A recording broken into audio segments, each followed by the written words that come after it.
எடுத்துக்கொள்ளலாம். மீகா தீர்க்கதரிசியின் புஸ்தகம் 7ஆம் அதிகாரம் 15வது வசனம். நீ எகிப்து தேசத்திலிருந்து புறப்பட்ட நாளில் நடந்தது போலவே உன்னை அதிசயங்களை காண பண்ணுவேன். எகிப்து நாளில் என்ன அதிசயம் நடந்தது? எகிப்துல புறப்பட்ட நாளில் என்ன அதிசயம் நடந்தது?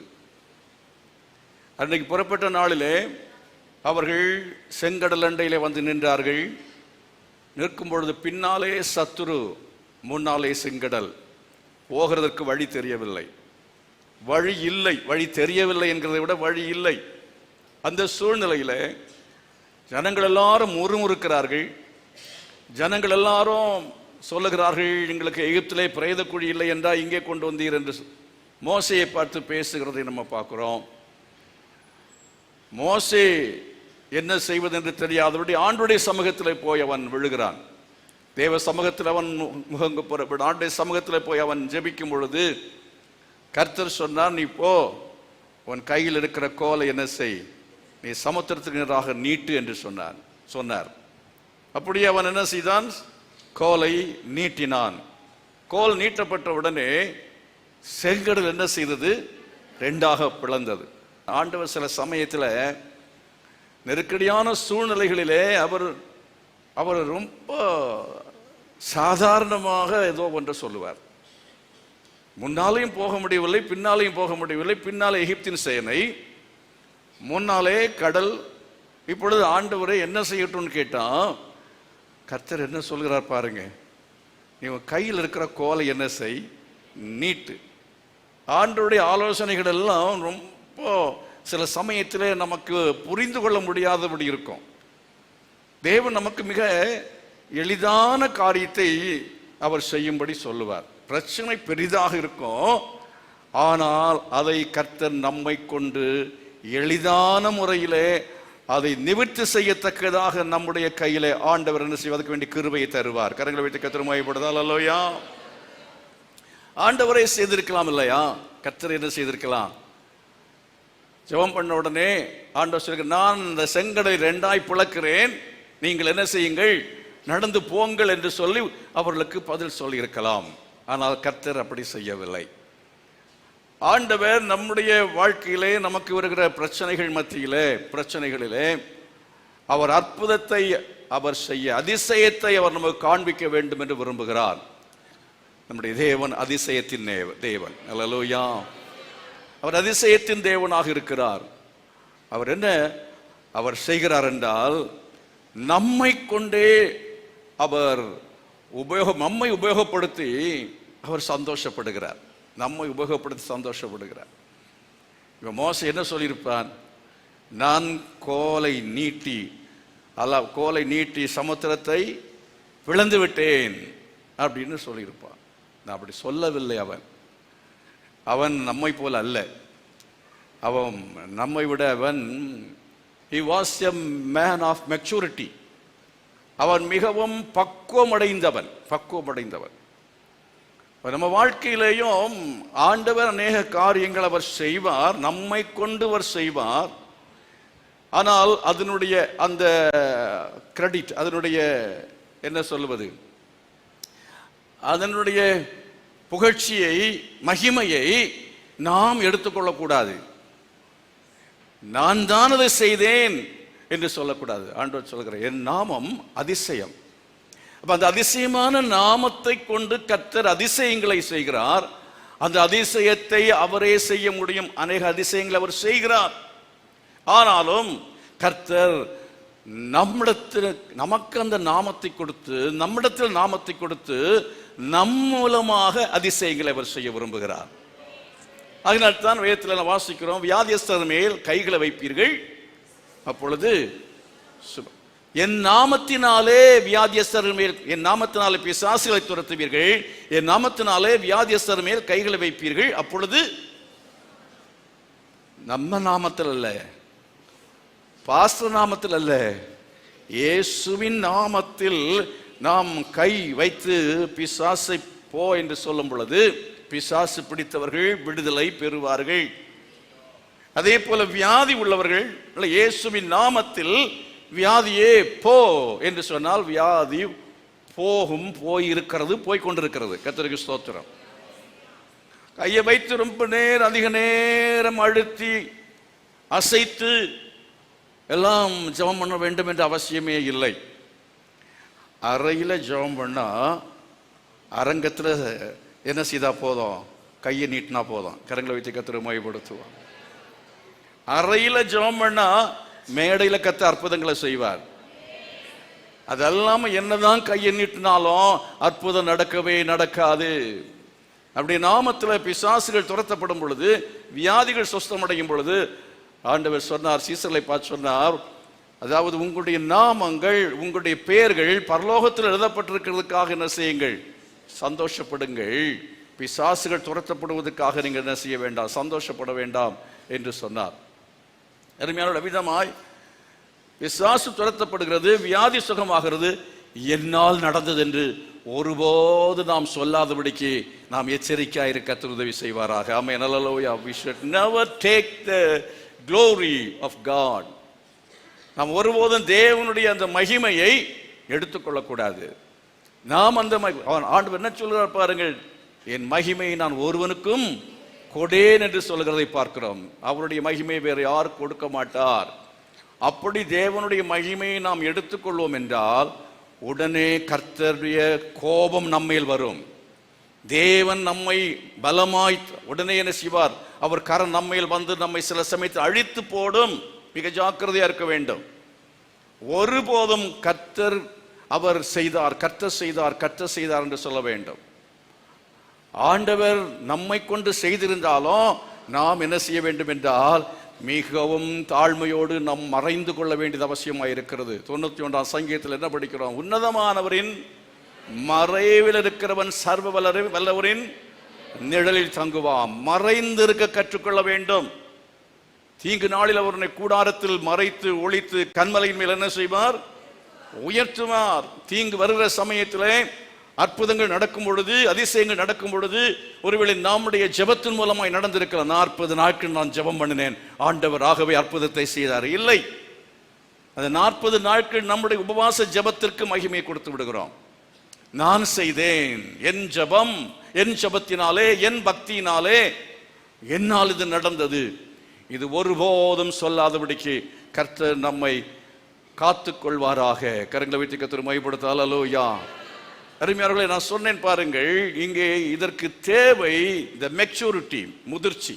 ஆவிக்குரிய முதிர்ச்சி இல்லாதவர்கள் என்ன செய்வார் என்றால் எல்லா காரியங்களும் முந்திரி கொட்டைன்னு சொல்லுவாங்க பாருங்க. முதிர்ச்சி இல்லைன்னா எல்லாத்திலையும் அவசரப்பட்டு எதையாவது பேசி விடுவார்கள், எதையாவது செய்து விடுவார்கள்.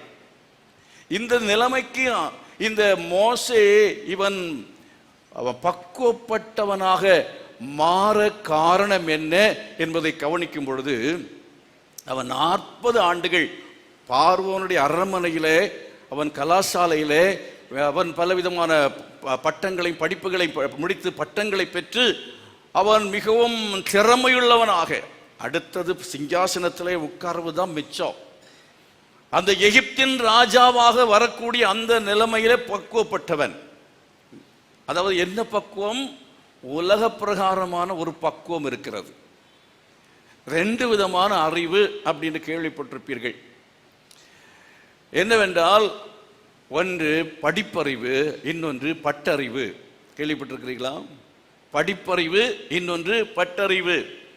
எவ்வளவுதான் டாக்டரேட் முடித்திருந்தாலும், என்னதான் பல அனுபவங்கள் இருந்தாலும், ஒரு பெரிய சபையினுடைய ஒரு போதகராக நான் இங்கே இருக்கிறேன் என்று சொன்னால், இந்த சபையிலே இந்த சபையை நடத்துவதற்கு இன்னொருவர் இங்கே நியமிக்கப்படுகிறார் என்றால், அவர் எம்டியூ முடித்திருக்கிறார், எம்டிஹெச் முடித்திருக்கிறார், இல்லை டாக்டரேட் முடித்து விட்டார் அதில் என்று சொல்லி நிறைய பட்டங்கள், டிடி, பிடி, நிறைய பட்டங்கள் இருக்கலாம். அந்த பட்டத்தை வைத்துக்கொண்டு இங்கே நின்றால் ஒன்றும் வேலைக்கு ஆகாது, ஒன்றும் செய்ய முடியாது. எத்தனை வருஷம்? 79 இருந்து விசுவாசிகளால் பட்ட அறிவு, சோத்திரம், அவங்களால பட்ட அறிவு. 79 முதல்ல எனக்கு கைக்கு கற்றுக் கொடுத்த விசுவாசிகள் யாருண்டா, எல்லாமே பயங்கரமான சிங்கங்கள். சிங்கம், புலி, கரடி, ஓநாய்களை தான் கத்து என் கையில் கொடுத்தார். எல்லாம் சாதாரணமான கிராமத்து ஆட்கள் கிடையாது. எல்லாமே என்னன்னா படித்தவர்கள், பெரிய பெரிய ஆட்கள். விசுவாசிகளால் அடைந்த பாடுகள், சபையில எப்படி இருப்பாங்க விசுவாசிகள் அப்படிங்கிற கள்ள சகோதரர்கள் வந்த மோசங்களிலும் பவுல் சொல்றார் பாருங்க. கள்ள சகோதரர்கள் இருப்பார்கள், விசுவாசிகள் பல தரப்பட்டவர்கள் இருப்பார்கள். அது எல்லாத்தையும் பார்த்து பழகி புரிந்து நிர்வாகம் எப்படி பண்ணணும் சபை என்று சொன்னால், சபையில 5 காரியங்களை கர்த்தர் எனக்கு கையில் கொடுத்தார். ஒன்று என்னவென்று சொன்னால் ஜெபம், 2வது சுவிசேஷ பிரபல்யம், 3வது பயிற்சி இல்லைன்னா கேரிங், அல்ல 4வது கேரிங், 3வது பயிற்சி, 4வது பராமரிப்பு, 5வது நிர்வாகம்.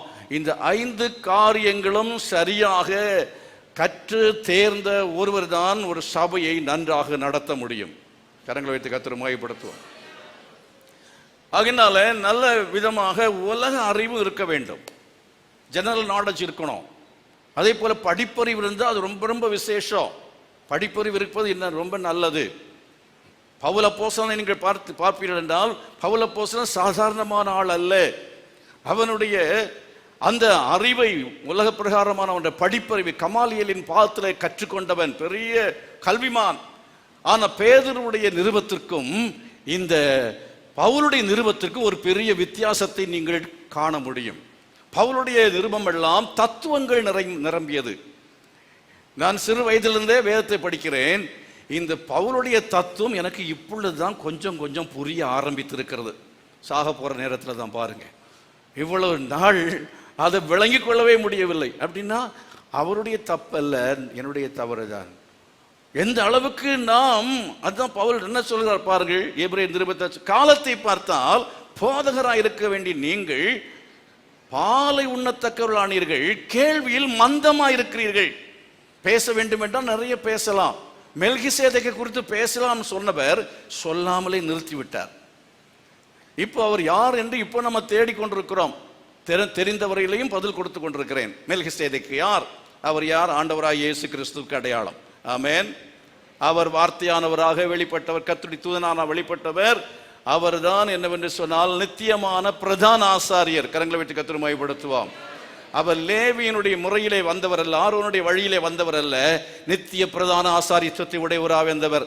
அந்த சப்ஜெக்ட் வேற. ஆகவே இந்த விதமான காரியங்கள் எல்லாவற்றையும் அவன் எடுத்து சொல்லி இருக்கும் பொழுது புரிந்து கொள்வதற்கு நமக்கு அறிவு இல்லாமல் இருக்கிறது. விதமாக வேதத்தினுடைய அறிவு நமக்கு தேவை. உலக பிரகாரமான நல்ல படிப்பறிவுகள் நமக்கு இருந்தால் அதுவும் நமக்கு ஒரு பக்குவத்தை கொடுக்கும், நல்ல ஒரு பக்குவத்தை கொடுக்கும். வேதத்தில் நல்ல அறிவு, உலக பிரகாரமான அறிவு. ஒன்றும் படிக்காதவர்களுக்கும் நன்றாக உயர்ந்த படிப்பு படித்தவர்களுக்கும் 2 பேரையும் நம்ம பார்க்கும் பொழுது 2 பேருடைய அவருடைய பக்குவப்பட்ட நிலைமை வித்தியாசமா இருக்கும். அவங்க கொஞ்சம் பக்குவமா பேசுவாங்க, கொஞ்சம் கரடுமுரடா பேசுவாங்க. பேதுரு பேசுறது ஒரு மாதிரி இருக்கும், பவுல் பேசுறது இன்னொரு விதமாக இருக்கும். ஆகவே படிப்பறிவு என்பதும் மிக மிக முக்கியமானது. ஆனால் பட்டறிவு அப்படிங்கிறது அதாவது வாழ்க்கையில பல விதமான அனுபவங்களுடாய் பெற்றுக்கொள்கிற அறிவு. பல தோல்விகள், பல மேடுகள், பள்ளங்கள் ஊடாய் கடந்து செல்லும் பொழுது அடைகிற அனுபவங்கள். நான் சொன்னேன், மோசே அவன் 40 ஆண்டுகள் அவன் அங்கே கலாசாலையிலே படித்து கற்று தேர்ந்து அவன் ஒரு ராஜாவாக வேண்டிய நிலைமையில் அவன் இருக்கிற சமயத்தில் அவன் ஓடி போகிற ஒரு சூழ்நிலை வந்தது. அவன் செய்ததான தவறு அல்லது கர்த்தர் அவனை தவறு செய்ய வைத்தார். என்ன சொல்வது, சில சமயத்தில் கர்த்தரே நம்மை தவறு செய்ய வைப்பாரோ, சில சமயத்தில் ஆண்டவர் அப்படி செய்யக்கூடும் என்று நினைக்கிற தேவன் என்ன செய்கிறார் என்றால், ஏதோ ஒரு அவருடைய திட்டத்தை நிறைவேற்றுவதற்காக சில காரியங்களை தவறு போல அல்லது தவறாகவே இருக்கலாம். ஆனால் ஆண்டவர் தவறை செய்தது அவர் மோசே செய்தது கர்த்தர் செய்ய வைத்தார் என்று நியாயப்படுத்த நான் விரும்பவில்லை. ஆனால் அதே வேளையில் அங்கே மோசே அவனை கொன்றது நியாயமான காரியம். கர்த்தருக்கு ஸ்தோத்திரம். அவனை மட்டுமில்லை, அத்தனை எகிப்தியரையும் கொன்றிருந்தாலும் தப்பே கிடையாது. அந்த விதத்தில் கொடுமைப்படுத்தினார்கள். அவர்கள் எத்தனை பேரை கொலை செய்ய பவிதமாக அநியாயமாய் அடிக்கிற சமயத்தில் இவனால் பார்த்து கொண்டிருக்க முடியவில்லை. நியாயம் செய்தான். நியாயம்தான் அவன் செய்ய போனான். அவன் நியாயம் செய்ய போனதுனால நல்லதை செய்கிற சமயத்தில் சில சமயத்தில் நமக்கு வாழ்க்கையில் பிரச்சனை வருகிறது. அருமையானவர்களே, அந்த விதமாக அந்த எகிப்தியனை, இஸ்ரவேலனை அடிக்கிறதை பார்த்து அந்த எகிப்தியனை என்ன செய்தான் என்று சொன்னால், அவன் அடித்து கொன்று மணலிலே புதைத்து விட்டான். பழைய ஏற்பாட்டின்படி அவனுக்கு தெரிந்த விதத்திலே அன்றைக்கு எகிப்தினுடைய நிலைமையிலே அது சரியாக இருந்தாலும், ராஜாவுக்கு தெரிந்தால் அவர் என்ன செய்வார்? கோபப்படுவார். ஒருவேளை ஒரு இஸ்ரவேலனை இவன் அடித்து கொண்டிருந்தால் ராஜா கோபப்பட மாட்டார். என்றால் அவர்கள் பிடிக்காது, அவர்களுக்கு இந்த கொடுமை நடந்து கொண்டிருக்கிறது. ஆனால் எகிப்தியன் நியாயப்படி கூட என்ன செய்யக்கூடாது? தண்டிக்கப்படக்கூடாது என்பதிலே அந்த ராஜா அவன் கவனமாயிருந்தான். ஆகவே இவன் நம்முடைய ஆள், எப்படி அவன் ஒரு எகிப்தியனை அடித்துக் கொள்ளலாம்? இஸ்ரவேல் ஜனத்துக்காக வேண்டி இவன் என்ன செய்கிறான்? அவர்களுக்கு சாதகமாய் செயல்படுகிறானே என்று சொல்லி ராஜா அவன் கேள்விப்பட்டு இவன் மேல் கோபத்தோடு கூட இவனை கொல்லும்படி வகை தேடினான். அப்பொழுது அவன் என்ன செய்தான்? அந்த ஊரை விட்டு ஓடி போனான் என்று வேதம் சொல்லுகிறது. மீதியான் தேசத்துக்கு அவன் ஓடி போனான். மீதியான் தேசத்துக்கு அவன் ஓடி போய் அங்கே ஒரு கிணற்றண்டில் உட்கார்ந்து இருக்கிற சமயத்தில் கொஞ்சம் சகோதரிகள் அங்கே வருகிறார்கள். அந்த சகோதரிகள் ஆடுகளை மேய்த்து தண்ணீர் காட்டும்படி வருகிறார்கள். அந்த நேரத்தில் அவள் உதவி செய்கிறான். அங்கே உதவி செய்திருப்பாடு அவர்களுக்கு என்னவென்றால் என்னன்னா ஒரு பாசம், வீட்டுக்கு கூட்டிட்டு போறாங்க. அங்கே போகிற சமயத்தில் ராஜகுமாரன் கிடைச்சா ஒருத்தன் விடுவானா? சும்மா வீட்டில் வர பெண்கள் இருக்கிறாங்க, பெற்ற பிள்ளைங்க கல்யாணம் ஆகாமல் இருக்கிறாங்க. சரி, இவன் வேலையாகவும் வச்சுக்கலாம், நாளைக்கு மருமகனாக ஆக்கி கொள்ளலாம் என்று சொல்லி அவன் ரொம்ப புத்திசாலியா என்ன செய்தான் என்றால் அங்கே வைத்து கொண்டான். இவனுக்கும் என்னன்னா போறதுக்கு வழி தெரியாம இருக்கிறவனுக்கு கிடைச்சது பாருங்க ஒரு வாய்ப்பு. இந்த நிலைமையில கொஞ்சம் ஒரு வேறு விதத்தில் ஆண்டவர் என்னையும் நடத்தி போறதுக்கு வழி தெரியாம இருந்ததான இடங்களை கத்த அற்புதமா என்னை ஊழியத்திலே வழி நடத்தி வந்ததான சாட்சிகள் ஏராளம் உண்டு. அதை ஒரு பெரிய போதர் சில நாட்களுக்கு முன்பதாக என்னை பார்த்த போது பேசி கொண்டிருக்கும் போது சொன்னார், நீங்க இதெல்லாம் கட்டாயம் ஒரு புஸ்தகமா எழுதலாமே என்றார். பெரிய போதகர் அவர் புஸ்தகமா எழுதலாமேன்னு சொன்னார். அவ்விதமாய் புஸ்தகமாய் எழுதுவதற்கு தேவன் நடத்தி வந்ததான அதிசயமான வழிகள் ஏராளம் உண்டு. கரங்களை வைத்து கர்த்தரை மகிமைப்படுத்துவோமா? உங்க வாழ்க்கையிலையும் அப்படி ஏராளமான அதிசயமாய் தேவன் நடத்தி வந்த வழிகள் உண்டு என்பதை எத்தனை பேர் உணர்கிறீர்கள்? அதிசயமாய் தேவன் நடத்தி வந்த வழிகளை நினைத்து எத்தனை பேர் கர்த்தரை இன்றைக்கு ஆராதனை செய்தீர்கள்? இன்றைக்கு ஆராதனை செய்ய வந்திருக்கிறோம் என்றால் எதற்காக? ஏன் துதிக்கிறோம்? ஏன் ஆண்டவருடைய சமூகத்திலே அவரை பாடுகிறோம், அவரை புகழுகிறோம்? எதற்காக என்றால் கர்த்தர் நம்மை அவர் அதிசயமாய் நடத்தி வந்திருக்கிறார். அவர் நமக்கு அதிசயங்களை செய்திருக்கிறார். அப்படினால் அவருடைய அதிசயங்களை என்ன செய்ய வேண்டும்? நினைத்து நாம் துதிக்க வேண்டியது அவசியமாக இருக்கிறது. நம்ம சும்மா கையை கட்டி நின்றுட்டு போகக்கூடாது. தேவ சமூகத்தில் வந்த பிறகு நம்ம என்ன செய்யணும்னா, நல்ல ஆண்டவரே உமக்கு ஸ்தோத்திரம், நடத்தின வழிகளுக்காய் ஸ்தோத்திரம், நீ எனக்கு செய்த அதிசயங்களுக்காய் ஸ்தோத்திரம். சில ஆட்கள் நின்ன உடனே என்ன சகோதரிகள் முக்காடு போட்டுக்க தெரியாது, அப்படியே நின்று என்ன செய்யுங்க, குனிஞ்சே நிற்பாங்க. என்னத்தை பண்ணீர் நீர்? எனக்கு ஒன்றுமே பண்ணலை. நீர் என்ன பண்ணீர்? ஒன்றுமே பண்ணலை அப்படின்னு சொல்லி ஆண்டவர்கிட்ட சண்டை போட்டுகிட்டே நிற்பாங்க, புலம்பிகிட்டே நிற்பாங்க. சகோதரமார் என்னன்னா நமக்கு அப்படி குனிஞ்சு நிற்கிறத பார்த்தாலே தெரியும் அவங்களுக்கும் ஆண்டவருக்கு ஏதோ சம்பந்தம் இல்லாத மாதிரி ஆண்டவர்கிட்ட முறையிட்டு கொண்டிருப்பார்கள், புலம்பி கொண்டிருப்பார்கள். சில ஆட்கள் பார்த்தீங்கன்னா முடிஞ்ச உடனே ஒருத்தரை பார்த்து பிரதர் சிஸ்டர் அப்படின்னு பேசுவாங்க. என்ன பேசுவாங்க? அவங்க பிரச்சனையே பேசுவாங்க. நீ உன்னுடைய பிரச்சனைகளை தேவ சமூகத்தில் சொல்லலாம், வேண்டாம் என்பதல்ல. ஆனால் இங்கே தேவ சமூகத்தில் ஆராதனை நேரத்தில் சொல்லுகிறத விட நீ என்ன செய்ய, தனியாக விட நாள் இருக்கும் பாருங்க. அந்த நாட்கள் அந்நாளை போல இங்கே என்ன பின்னால் ஒரு ஹால் இருக்கு, எங்கேயா முழங்கால் படி போட்டு வெகு நேரம் கண்ணீர் விட்டு உங்க பாரத்தையும் கவலையெல்லாம் அவர் மேல் வைத்து ஜெபிக்கும் பொழுது, உபவாசித்து ஜெபிக்கும் பொழுது, இல்லை என்றால் வீட்டில் உட்கார்ந்து தேவ சமூகத்தில் அதிகாலையில் கர்த்தரை தேடும் பொழுது, உபவாசித்து 2-3 நாட்கள் ஜெபிக்கும் பொழுது, ஊராம் போய் பிரச்சனை சொன்னோம் பாருங்க. அந்த நேரத்தை நம்ம எடுத்துக்கொண்டு முழங்காலை நிற்போம் என்று சொன்னால் கர்த்தர் என்ன செய்வார்? நம்முடைய வாழ்க்கையில இன்னும் பெரிய பெரிய அதிசயங்கள் எல்லாவற்றையும் செய்வதற்கு வல்லமுள்ள தேவனாக இருக்கிறார். ஆலயத்துக்கு வரும் ஆராதனை வருகிற சமயத்திலே நாம் கைகளை உயர்த்தி ஆண்டவரே நீ செய்த நன்மைகளுக்காய் ஸ்தோத்திரம் ஸ்தோத்திரம் ஸ்தோத்திரம் ஸ்தோத்திரம் என்று சொல்லி நன்றி நன்றி நன்றி என்று சொல்லி கர்த்தரை அவர் செய்த அதிசயங்களுக்காய் நன்றி சொல்ல வேண்டும். 2 காது கொடுத்திருக்கிறார்ல, மூக்கு நேரா இருக்கு பாருங்க. ஆண்டவர் நம்ம பிறக்கும் பொழுதே எல்லாம் நீட்டா வச்சு இந்த உலகத்தில் அனுப்பியிருக்கார் பாருங்க. இது மாபெரும் அதிசயம், மாபெரும் அதிசயம், இது மாபெரும் அதிசயம், இது மாபெரும் அதிசயத்தை உணர்கிறீர்கள். கரங்களை கொட்டி ஆண்டு நன்றி சொல்லுங்க. ஹல்லேலூயா. 2 கை, 2 காது, 2 காதுகள், 2 கண்கள், இப்படி எல்லாம் கர்த்தர் சரியா அருமையா படைத்திருக்கிறாரு. இதுக்கு இடையில கருப்பா படைச்சிட்டாராம். என்னதான் செஞ்சாலும் ஜனங்களுக்கு திருப்தியே வராது. ரொம்ப வெள்ளையா படைச்சா வெள்ளையா படைச்சிட்டான்னுவாங்க. வெள்ளையா படைச்சவங்ககிட்ட கேளுங்க, கருப்பு எனக்கு இஷ்டங்காங்க. வெள்ளைக்காரன் வந்து வெயில உட்கார்ந்து கருப்பாக்குறான். இங்க இருக்கிறவன் என்ன செய்யறான், வெள்ளை ஆக்குறான். என்னெல்லாம் வாங்கி போட்டு வெள்ளையாக்க பார்க்குறான். இந்த மாதிரி நமக்கு திருப்திங்கிறது வரவே வராது. என் நிலைமையிலும் எல்லா நிலைமையிலும் மனரம்யமா இருக்க கற்றுக்கொண்டேன் என்று அப்போஸ்தலனாகிய பவுல் சொல்றார் பாருங்க. அதுதான் முதிர்ச்சியான அனுபவம், அதுதான் பக்குவப்பட்ட நிலைமை. ஆமென், ஹல்லேலூயா. கர்த்தர் எனக்கு கொடுத்த நல்ல சரீரத்துக்காய் ஸ்தோத்திரம். இந்த மூக்குக்காக ஸ்தோத்திரம். உங்களுக்கு ஆண்டு கொடுத்துரு மூக்குக்காக, மூக்கை தொட்டு சொல்லுங்க, இந்த மூக்குக்காக ஸ்தோத்திரம். இது ரொம்ப சப்பையா இருக்கு அப்படின்னு சொல்லாதுங்க. மேல திரும்பி இருந்துன்னா கொஞ்சம் வருத்தப்படலாம். மேல வச்சிருந்தா எப்படி இருந்திருக்கு யோசனை பண்ணி பாருங்க. கொடை பிடிச்சிட்டு போனா கூட தண்ணி உள்ளுக்கு வரத்தான் செய்யும். ஆண்டவர் அருமையா நேரம் வச்சிருக்காரு. கொஞ்சம் அது சப்பையா போனா என்ன, கொஞ்சம் நீண்டு இருந்தா என்ன, அதை பத்தி எதுக்கு கவலைப்படுறீங்க?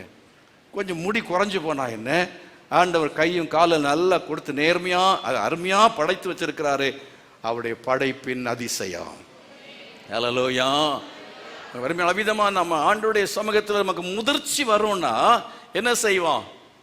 ஆண்டவருக்கு நன்றி, செய்த நன்மைகளை நினைத்து கர்த்தரை துதிப்போம், மகிமைப்படுத்துவோம். மகிமை எடுத்துக்கொள்ள மாட்டோம்.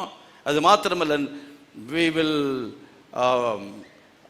always grateful to what we have received from the Lord. என்னெல்லாம் பெற்றுக்கொண்டோம் அவைகளெல்லாம் அவற்றுக்கும் நன்றி உள்ளவர்களாக இருப்போம், நன்றி உள்ளவர்களாக இருப்போம். ஆண்டவர் எவ்வளவோ அதிசயங்களை செய்திருக்கிறார் அல்லவா? அதிசயமா உங்க பிள்ளைகளுக்கு கர்த்தர் வேலை கொடுத்தார். அதிசயமா திருமணத்தை நடத்தினார். திருமணம் நடத்தி முடிச்சோன்னா நல்ல பிள்ளைகளை கொடுத்தார். ஆண்டவர் என்னென்ன கொடுத்திருக்கிறாரு. கொடுத்தவைகள் கிடைத்தவைகளுக்கு நன்றி சொல்ல கற்றுக்கொள்ளவில்லை என்றால் இனி நீங்கள் அதிசயங்களை எதிர்பார்க்க வேண்டாம் ஆண்டவரிடத்திலிருந்து. இஸ்ரவேல் ஜனங்களுக்கு மன்னாவை கொடுத்தார், இஸ்ரவேல் ஜனங்களுக்கு ஆடையை கொடுத்தார். ஆனாலும் அவர்கள் நன்றி சொல்ல கற்றுக்கொள்ளவில்லை. எப்போ நன்றி சொன்னாங்களா? அவங்க ஸ்தோத்திரம் சொன்னாங்களா? தேவனே உமக்கு ஆராதனை சொன்னாங்களா? செங்கடல இருந்து வெளியே வரும்பொழுது ஒரு பாட்டு, அதோட போச்சு, அவ்வளவுதான். அதுக்கு பிறகு எங்கேயாவது பாட்டு நடனம் இல்லவே இல்லை. உங்க வாழ்க்கை, என்னுடைய வாழ்க்கையில கர்த்தர் செய்த சகல உபகாரங்களையும் மறவாதபடிக்கு என்ன செய்ய வேண்டிய? என் ஆத்துமாவே கர்த்தரை ஸ்தோத்திரி, என் முழு உள்ளமையுடைய பரிசுத்த நாமத்தை ஸ்தோத்திரி. என் ஆத்துமாவே கர்த்தரை ஸ்தோத்திரி, அவர் செய்த சகல உபகாரங்களையும் மறவாதே என்று சொல்லி ஆண்டவருக்கு ஸ்தோத்திரம் செலுத்தணும். குளிக்கும் போது கூட நான் ஸ்தோத்திரம் சொல்லுவேன், நன்றி சொல்லுவேன். ஸ்தோத்திரம் இல்லை, நன்றி சொல்லுவேன். ஏன் தெரியுமா? இந்த தண்ணி பாதியில நின்னா என்ன நிலமாகும்? சோப் போட்டு முடிஞ்ச ஒருபாடு தண்ணி நின்று போச்சு. என்ன பண்றது? எங்கேயுமே தண்ணி இல்லை. தண்ணியுடைய அருமை சென்னையில் இப்போ மக்கள் பட்ட அவஸ்தையில நீங்க புரிஞ்சிருப்பீங்க. எல்லா இடமும் தண்ணி, ஆனா குடிக்கிறதுக்கு தண்ணி இல்லை, குளிக்கிறதுக்கு தண்ணி இல்லை. அருமையானவர்களே, ஆண்டவர் அருமையா நமக்கு போதுமான தண்ணீரை கொடுத்திருக்கிறார் என்றால் அது தேவனுடைய அதிசயமாக இருக்கிறது. ஹல்லேலூயா. அப்ப சும்மா போய் தண்ணியை ஊற்றிட்டு வந்துடக்கூடாது. என்ன செய்யணும்? குளிக்கும் போது ஸ்தோத்திரத்தோட நன்றி ஆண்டவரே, நன்றி ஆண்டு, இவ்வளவு தண்ணி கொடுத்ததுக்காக நன்றின்னு சொல்லி ஆண்டவருக்கு நன்றி சொல்ல அதை நான் செய்கிறேன். கர்த்தருக்கு ஸ்தோத்திரம். சாப்பிடும் போது முதல்ல உட்கார்ந்து ரொம்ப நேரம் ஜெபம் எல்லாம் அப்படி பண்றது இல்லை, கொஞ்சம் பசியா இருக்கும் பாருங்க. அதனால 2 ஸ்தோத்திரம் பண்ணிட்டு சாப்பிடும் போது ஸ்தோத்திரம் பண்ணிக்கிட்டே நன்றி சொல்லிக்கிட்டே சாப்பிடுவேன். ஆண்டவரே இது எனக்கு கிடைச்சிருக்கு, எத்தனை பேருக்கு இல்லப்பா என்று சொல்லி நன்றி உணர்வோடு சாப்பிடுகிறது என்றே வழக்கமாக இருக்கிறது. அருமையானவர்களே, ஒவ்வொரு நிலைமையில ஒவ்வொரு காரியத்திற்கும் ஆண்டவருக்கு நினைத்து நன்றி சொல்லாமல் இருப்பதே கிடையாது. கரங்களை வைத்து கர்த்தரை மகிமைப்படுத்துவோம். பாத்ரூம்லேயும் நன்றி சொல்லணும், டாய்லெட்லையும் நன்றி சொல்லணும். கர்த்தருக்கு ஸ்தோத்திரம். ஐயோ அது அசுத்தமான இடம், பரிசுத்தம், அங்கே வந்து ஆண்டவர் நடக்கக்கூடாது அப்படின்னு இல்லை. அங்கேயும் கர்த்தரை நான் நன்றி சொல்ல, ஆண்டவரே எல்லா அவயவங்களும் உறுப்புகளும் நன்றாய் செயல்படுகிறதுக்காக உமக்கு நன்றி. அதிசயமாய் படைத்த தேவன் இந்த அவயவங்கள் அதிசயமாய் இயங்கி கொண்டிருக்கிறது. குடல் உறுப்புகள், இதயம், கிட்னி, அதாவது சிறுநீரகம், அதே போல லங்ஸ் எல்லாமே நன்றாய் இயங்கி கொண்டிருக்கிறதே. நம்ம ஆண்டவருக்கு அந்த ஒவ்வொரு நேரமும் நன்றி நன்றி நன்றி நன்றி நன்றி நன்றி என்று சொல்லணும். ஆண்டவர் உங்கள் வாழ்க்கையில் அற்புதங்களை செய்ய வேண்டும், அதிசயங்களை காண்பிக்க வேண்டும் என்று சொன்னால் என்ன செய்ய வேண்டும்? ஆராதனைக்கு சரியான நேரத்துக்கு வாருங்கள். சரியான நேரத்துக்கு ஆராதனைக்கு வந்து ஆண்டவர் நன்றியோடு புகழ வேண்டும். அல்லேலூயா. நம்முடைய பாட்டுக்கள் நன்றி செலுத்துகிற பாட்டுகளாக இருக்க வேண்டும், அவருக்கு மகிமை செலுத்துகிற பாட்டுகளாக இருக்க வேண்டும். பாடுற நேரத்திலையும் சரி, எந்த நேரத்திலையும் சரி, நன்றி உணர்வோடு நாம் தேவ சமூகத்தில் இருந்து நாம் அவரை ஆராதிக்கும் பொழுது நிச்சயமாகவே நான் சொல்லுகிறேன், கர்த்தர் அதிசயங்களை காணும்படி செய்வார். எத்தனை பேர் விசுவாசிக்கிறீங்க? அதிசயங்களை காண்பீர்கள் என்று கர்த்தர் சொல்லுகிறார். அருமையானவர்களே, நம்ம வாழ்க்கையில் அதிசயங்களை கர்த்தர் அவர் செய்யத்தக்கதாக நன்றி உணர்வு உள்ளவர்களாக இருக்க தேவன் உதவி செய்வாராக. ஆண்டவர் நம்ம வாழ்க்கையில அவர் இவ்விதமாக அதிசயமான காரியங்களை செய்கிறதுல இன்னொன்று என்ன தெரியுமா? நம்மை பக்குவப்படுத்துவது என்பதே ஒரு அதிசயம்.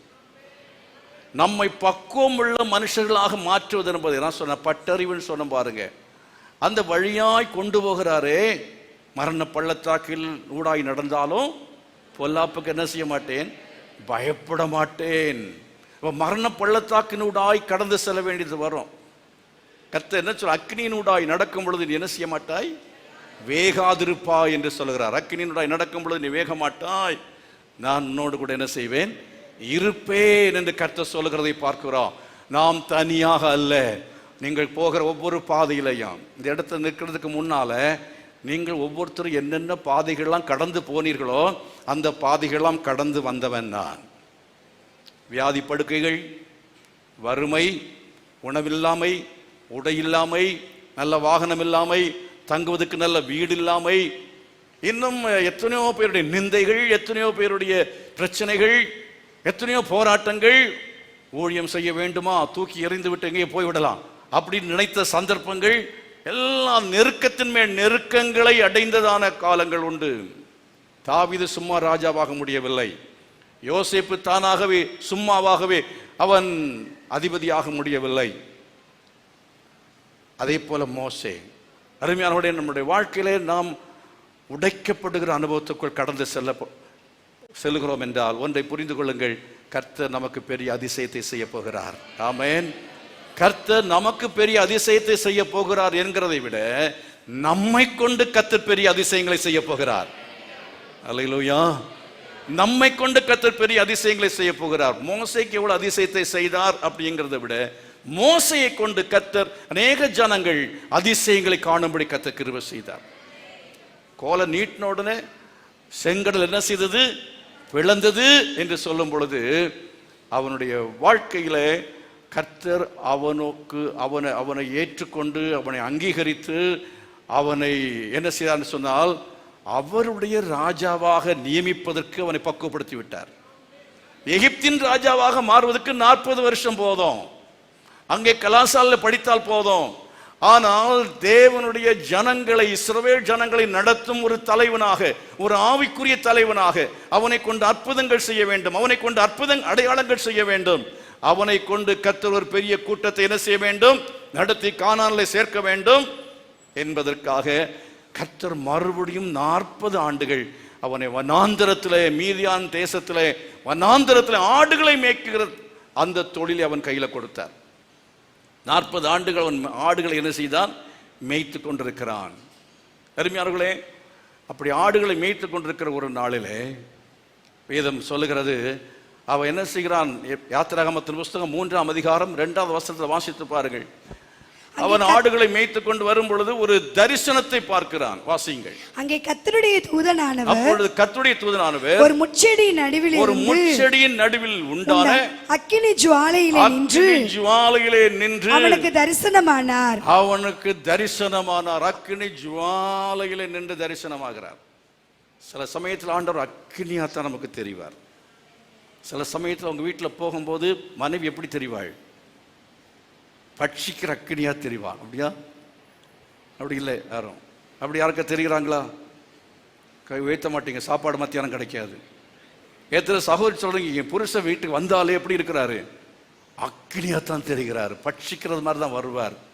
அப்படி தெரிகிறதா? அப்படி இருக்கக்கூடாது இல்லையா? ஆனால் சில சமயத்தில் இருக்கலாமே. சில சமயத்தில் இருக்கலாம். சில சமயத்தில் அக்கினியா இருந்தால் தான் அது நல்லது. பிள்ளைகள் சில சமயத்தில் தவறு செய்யும் பொழுது நாம் தண்டிக்க வேண்டும், கண்டிக்க வேண்டும். மனைவி சரியில்லைன்னு சொல்லும்போது கடிந்து கொள்ளலாம். ஆஃபீஸில் ஸ்டாஃப் தவறு செய்யும் பொழுது கண்டிக்கலாம். இங்கே இந்த அக்கினி ரூபத்தில் தேவன் அங்கே காட்சி கொடுத்தார் என்பதாக நம்ம அந்த வசனத்தில் படிக்கிறோம். அக்கினியிலிருந்து கர்த்தர் என்ன செய்தாராம்? பேசினார். அக்கினி நடுவிலிருந்து பேசினார் என்று சொன்னால் அக்கினியாக வெளிப்பட்டார்.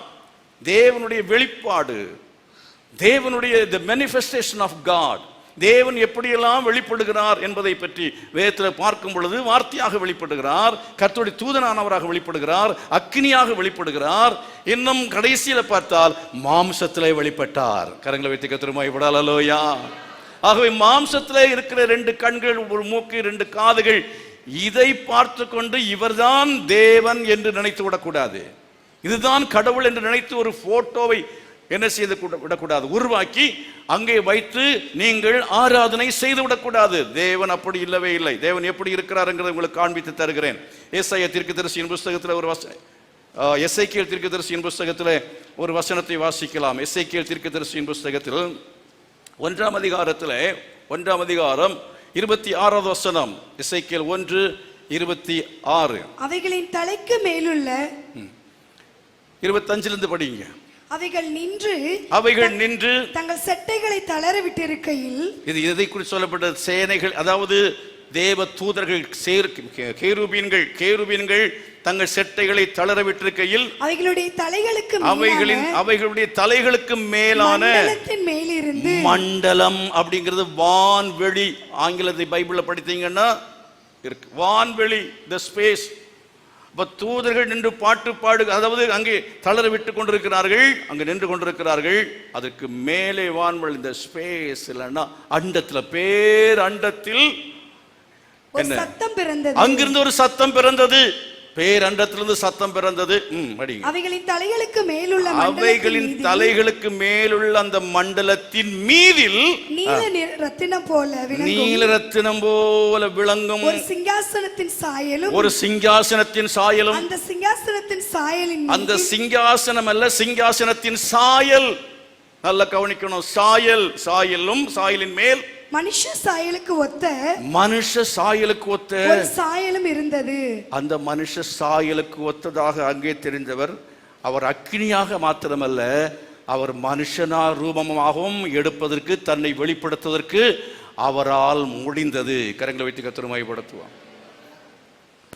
சில சமயத்தில் தேவன் அக்கினியாகவும் இயேசு கிறிஸ்து இந்த உலகத்தில் இருந்த பொழுது அவர் சொன்னார், சாந்தமும் மனத்தாழ்மையுமா இருக்கிறேன். நான் சாந்தமும் மனத்தாழ்மையுமா இருக்கிறேன் என்று இயேசு சொன்னார். ஆனால் அதற்கு பிறகு நீங்க இன்னொரு இடத்துல பாருங்க, அவர் சாட்டை எடுத்து அடித்து துரத்தினார். யாரை? தேவாலயத்தில் அங்கே புறா விற்கிறவர்களையும் காசுக்காரர்களையும் அடித்து காசு பலகைகள் எல்லாவற்றையும் கவிழ்த்து போட்டார் என்று சொல்லி பார்க்கிறோம். ஆகவே அவ்விதமாய் தேவன் அவர் பட்சிக்கிற அக்கினியாய் இருக்கிறார். யாருக்கு பட்சிக்கிற அக்கினி? ஏன் பட்சிக்கிற அக்கினியை வெளிப்படுவார்? அதாவது நீங்க ரட்சிக்கப்படும் முன்பாக அவர் உங்களுக்கு தரிசனம் தந்தாருன்னா பட்சிக்கிற அக்கினியை வெளிப்படுவார். கர்த்தருக்கு ஸ்தோத்திரம். சில சமயத்தில் ஆண்டவர் இந்த பவுலுக்கு காட்சி கொடுத்தார். அவர் காட்சி கொடுக்கிற சமயத்தில் அங்கே என்ன உண்டாயிற்று? ஒரு சத்தம் கேட்டது, இடி முழக்கம். இடி முழக்கம் வந்தா கூடவே என்ன வரும்? மின்னலும் வரும். இடி முழக்கத்து கூட மின்னலும் வரும். ஆகவே அந்த மின்னலாக வெளிப்படுகிறார். ஒரு பயம், ஒரு பயம். இப்ப நமக்கு ஒரு பயம் வரணும்.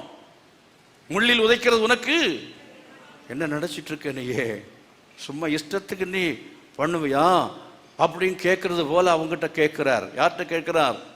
பவுலிடத்துல கேட்கிறார். சவுலா இருக்கும் பொழுது முள்ளில் உதைக்கிறவனுக்கு கடினமாம், இதுக்கு மேல ஏதாவது நீ செய்தேன்னா உன்னை க்ளோஸ் பண்ணிடுவேன் அப்படின்னு ஆண்டவர் சொல்லாம சொல்றாரு. இடி முழக்கம், மின்னல் காட்சி கொடுக்கிறார். அவன் பார்த்த உடனே நான் என்ன செய்ய சித்தமா இருக்கிறீர் என்று சொல்லி fully completely he surrendered his life.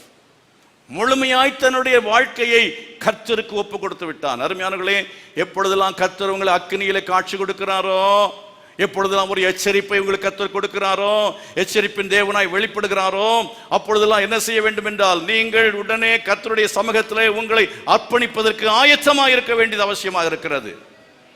ஒரு காலில் ஒரு சின்ன தட்டு கிடைக்கும், இல்லைன்னா கையில் ஒரு ஃப்ராக்சர் வரும். இதை சாதாரணமாக அப்படி எடுத்துக்கொள்ளக்கூடாது. ஏன் இந்த ஃப்ராக்சர் வந்தது, ஏன் இந்த விதமான ஒரு காரியம் எனக்கு வந்தது, ஏன் இந்த வாகனத்தை இப்படி சம்பவித்தது, எதனால இப்படி இப்படி ஏன் பிள்ளைகளுக்கு இப்படி நடந்தது, உடனே நாம் ஆராய்ந்து பார்த்து தேவனுடைய சமூகத்தில் நாம் முழுமையாய் நம்மை ஒப்பு கொடுப்போமானால் கர்த்தர் நம் வாழ்க்கையில அதிசயங்களை காண்பிப்பார். நம்மை கொண்டு கர்த்தர் அதிசயங்களை அவர் செய்வார். நம்மை அதிசயமாகவும் அடையாளங்களாய் மாற்றுவார். கரங்களை கொட்டி கர்த்தர் மையப்படுத்துவார். ஹல்லேலூயா. நம்முடைய வாழ்க்கை அநேகருக்கு அதிசயத்தை விளங்க பண்ணக்கூடியதாக இருக்கும். அப்படிதான் மோசேயுடைய வாழ்க்கையிலே கர்த்தர் அக்கினியிலே வெளிப்பட்டார். அக்கினியிலே வெளிப்பட்டும் கூட சாமான்யமா அவன் சரிப்படலை. அவன் கடைசி ஆண்டவர் அவனோட பேசுறாரு. பேசி சொல்லுகிறார், எகிப்தில் இருக்கிற என் ஜனத்தை என்ன செய், விடுவிப்பதற்கு நான் உன்னை 40 வருஷமா உருவாக்கி இருக்கிறேன். உன்னை உருவாக்கி உன்னை நான் ஒரு தலைவனாக உன்னை பக்குவப்படுத்தி இருக்கிறேன். இப்பொழுது நீ பக்குவப்படுத்தப்பட்டவன், என்ன செய்ய வேண்டும்? 40 வருஷமா நான் உன்ல வேலை செஞ்சிருக்கிறேன். Don't waste my time.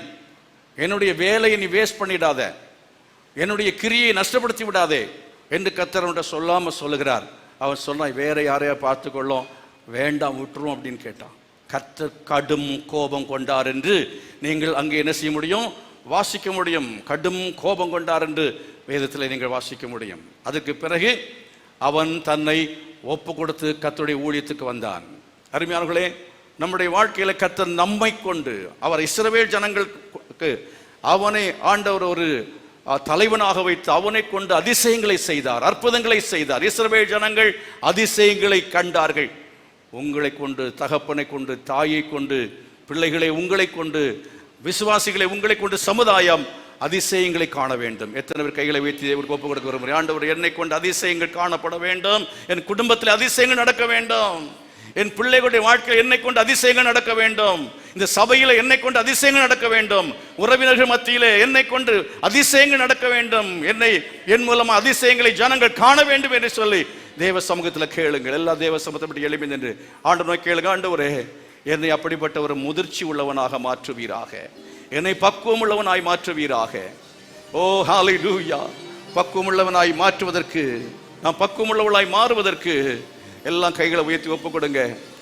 கைகளை உயர்த்தி ஒப்பு கொடுங்க. ஆண்டவரே, என்னை பக்குவப்படுத்துவீராக, அதிசயங்களை காணும்படி என்னை பக்குவப்படுத்துவீராக, என்னை அதிசயமாய் மாற்றும்படி பக்குவப்படுத்துவீராக.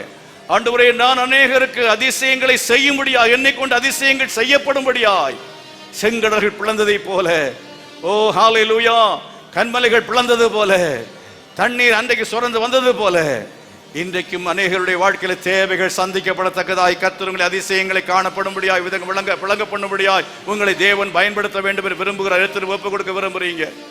எத்தனை பேர் ஒப்பு கொடுக்க விரும்புறீங்க?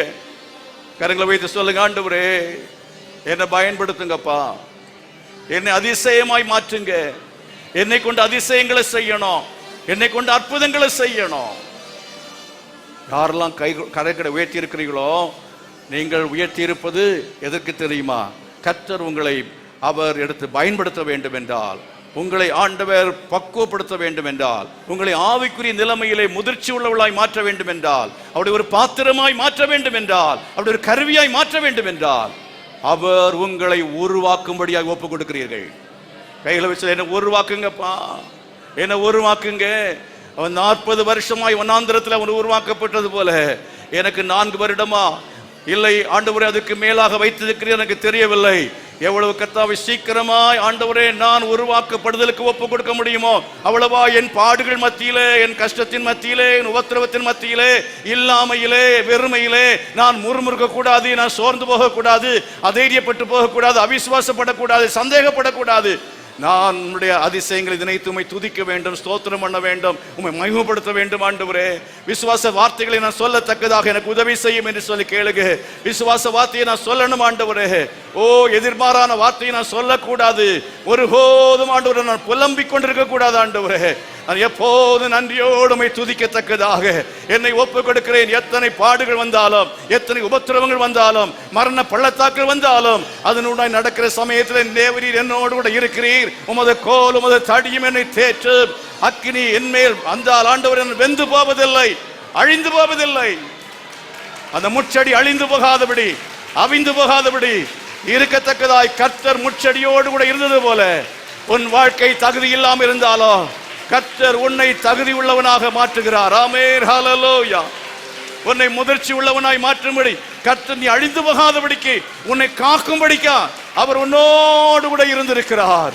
ஓ ஹல்லேலூயா. இன்னும் அவர் கூடவே இருப்பார். எத்தனை பேர் விசுவாசிக்கிறீங்க? பாடுகளிலே அழிந்து போக மாட்டீர்கள். கர்த்தர் சொல்லுகிறார், you will never be destroyed. நீ ஒருபோது நீ அழிந்து போகிறதில்லை. கர்த்தர் உன்னோடு கூட இருக்கிறபடினால் நீ கவலைப்பட வேண்டும். ஆண்டவர் உன்னை நடத்துவார் மகனே, ஆண்டவர் நடத்துவார். உன்னை கொண்டு போய் சேர்க்கிறது வரையிலேயும், உன்னை கொண்டு செய்ய வேண்டிய காரியங்களை செய்து முடிக்கிறது வரையிலேயும் கர்த்தர் சொல்லுகிற வார்த்தை, நான் உன்னை விட்டு விலகுவதும் இல்லை, உன்னை கைவிடுவதும் இல்லை என்று கர்த்தர் சொல்கிறார்.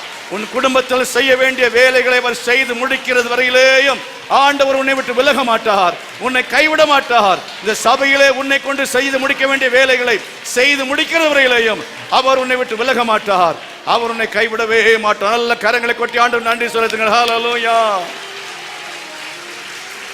Oh glory to God. நன்றி நன்றி நன்றி நன்றி ஆண்டவரே, நன்றி செலுத்துகிறோம். ஹல்லேலூயா. எத்தனை பேர் சொல்றீங்க என் அஸ்திவாரம் இயேசுவில் இருக்கிறது? சொல்லுங்க. நான் இயேசுவில் அஸ்திபாரம் போடப்பட்டவர், வசனத்தில் அஸ்திபாரம் போடப்பட்டவர். எவ்வளவு புயல் அடித்தாலோ, எவ்வளவுதான் போராட்டம் வந்தாலோ கர்த்தர் என்னை நிலைநிறுத்துவார். ஆமென், ஹல்லேலூயா. அவருடைய அன்பிலே நிலைநிறுத்துவார், விசுவாசத்தில் நிலைநிற்கும்படியான கிருபைகளை தருவார். கைகளை வைத்து கேளுங்க, உம்முடைய கிருபை, உம்முடைய கிருபை பலவீனத்திலே உம்முடைய கிருபை விளங்கட்டும், உம்முடைய பலன் விளங்கட்டும் ஆண்டவரே. Thank you Jesus. Hallelujah. Glory to God.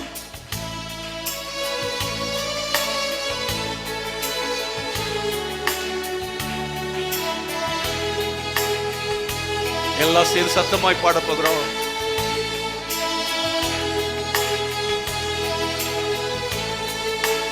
சீயோனிலே எந்திட அஸ்திவாரம் கிறிஸ்துவே, அவர் நான் என்றும் நம்பும் கன்மாலை.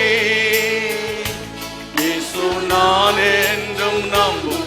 once again சத்தமா இந்த வார்த்தையை சொல்லி பாடுவோம். சீயோனிலே எந்திட அஸ்திவாரம் கிறிஸ்துவே, அவர் நான் என்றும் நம்பும் கன்மாலை. இயேசு நான் என்றும் நம்பும்.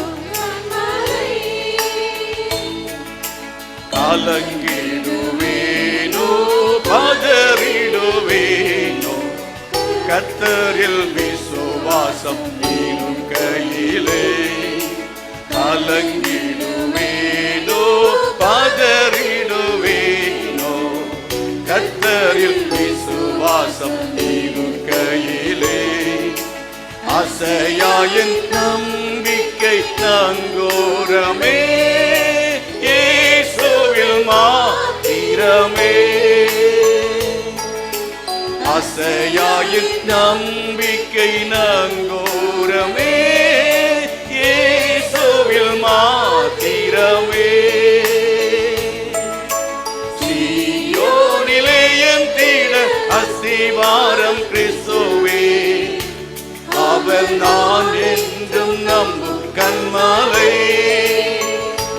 இயேசு நான் என்றும் சத்தமா எல்லாரும் பாடுவோம் விசுவாசத்தோடு. சீயோனிலே என் பீட அஸ்திவாரம் கிறிஸ்துவே, அவர் நான் என்றும் நம்பும் கண்மலை. இயேசு நான் என்றும் நம்பும் கண்மலை. தகப்பனே, எங்களுடைய அஸ்திவாரம் கிறிஸ்துவாகிய நீ. எங்களுடைய வாழ்க்கையில் எவ்வளவு சோதனைகள் வந்தாலும், எவ்வளவு பாடுகள் வந்தாலும், கர்த்தாவே எங்களை நீ உருவாக்குகிறீர். எங்களை ஆண்டவரே பயன்படுத்தும் ஒரு கருவியாக, அதிசயங்களை எங்களை கொண்டு செய்யும்படியாக, எங்கள் வாழ்க்கையிலே பெரிய பெரிய அதிசயங்களையும் அற்புதங்களையும் செய்வதற்கு நீ தகுதிப்படுத்திக் கொண்டிருக்கிற விசுவாசத்தோடு கூட பாடுகள் மத்தியிலே உம்மை துதிக்க 34ஆம் சங்கீதத்திலே தாவீது சொல்கிறது போல, எக்காலத்திலும் ஸ்தோத்தரிப்பேன் என்று உம்மை துதிக்கத்தக்கதாக விசுவாசத்தோடு நீதிமானுக்கு வரும் துன்பங்கள் அநேகமாயிருக்கும், கர்த்தர் அவைகளெல்லாம் அவனை விடுவிப்பார் என்று தாவீது சொன்னது போல உம்மை துதிக்க உம்முடைய வாக்கு தத்தங்களை சொல்லி உம்முடைய சமூகத்திலே நம்பிக்கையோடு காத்திருக்க எல்லாருக்கும் உதவி செய்ய வேண்டுமா ஜெபிக்கிறேன். தங்களை ஒப்பு கொடுத்த உம்முடைய பிள்ளைகளை கர்த்தாவே நீர் அற்புதங்களாய் மாற்றுவீராக, அடையாளங்களாய் மாற்றுவீராக. ஒவ்வொரு குடும்பங்களும் அற்புதங்கள் நடக்கட்டும், ஒவ்வொருடைய வாழ்க்கையிலும் அதிசயங்கள் நடக்கட்டும் ஆண்டவரே. ஒவ்வொரு விசுவாசிகளையும் தெய்வ பிள்ளைகளையும் கொண்டு அவர்களுடைய சமுதாயத்தில் அவருடைய இருக்கிறதான இடங்களிலே அற்புதங்களாய் மாற்றுவீராக. அதிசயங்களை இவர்களுடைய வாழ்க்கையிலே பிறர் காணத்தக்கதாக இவளை பயன்படுத்தும். அதற்கு தகுதி உள்ளவளாய் மாற்ற வேண்டும் என கெஞ்சுகிறோம். ஆசீர்வதிங்க. இயேசுவின் நாமத்தில் ஜெபிக்கிறேன் ஜீவன நல்ல பிதாவே, ஆமென். நம்முடைய கர்த்தர் ரட்சகருமாய் இருக்கிற இயேசு கிறிஸ்துவின் கிருபையும் பிதாவாகிய தேவனுடைய அன்பும் பரிசுத்த ஆவியானுடைய அந்யோன்யமும் சமாதானம் பாதுகாவலும் நம் அனைவரோடு சகல பரிசுத்தவான்களும் கூட இன்று என்னுடைய நிலைத்திருப்பதாக. ஆமென். God bless you.